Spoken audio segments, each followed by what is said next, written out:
We're on to week 33, day 2. And today, again, Jeremiah is witnessing the destruction of Babylon. And here in chapters 21 through 24, his focus is on judgment against the leaders of Judah.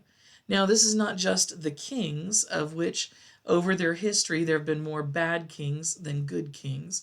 And let's once more just reiterate, when we're talking about bad kings and good kings, it's not the way that the world would judge good and bad.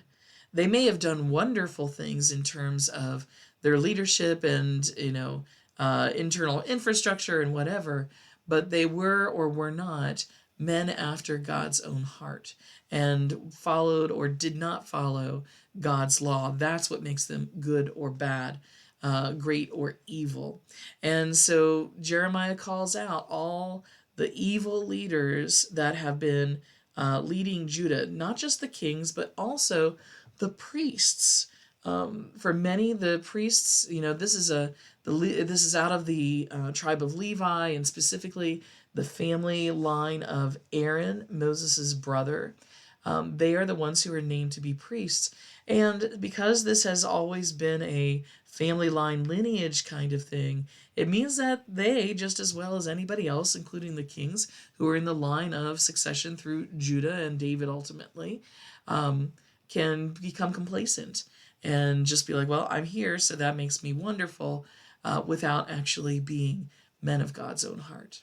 Well, Jeremiah calls them out, as well as the false prophets. Even while Jeremiah is warning the people of the doom that is to come to them because they have failed to live up to their part of the covenant, false prophets have been telling the people, oh, we're fine. This is just a hiccup. God loves us.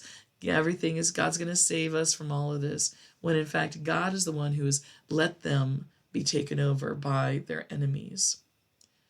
What this means for us today, any one of us who is a leader in some way or meaning. In James, the New Testament book of James, it warns about teachers being aware that they have a greater responsibility because they are leading not themselves but their students into the truth or not the truth, as the case may be. But here what we see is the idea that leaders of families, of clubs, of businesses. So if you're a business owner, if you're the leader of a club, if you're a parent over a household, we are under greater scrutiny by God, not just for our own actions, but for the way we encourage those in our families, in our businesses, etc. And for me as a pastor, this is also how I lead the congregation, lead my church, lead people in these teachings when I'm doing these videos. We're under greater responsibility because we're greater scrutiny because we're not just responsible for ourselves, but for those who we have led. Have we led them faithfully in the way of truth, in the way of God's calling, or have we led them down the garden path, so to stray, and led them astray? Who are we going to be today? We often have influence on others, even if it's not official, a title, a job description, whatever. And yet we influence others' lives. Are we calling them to greater goodness in God?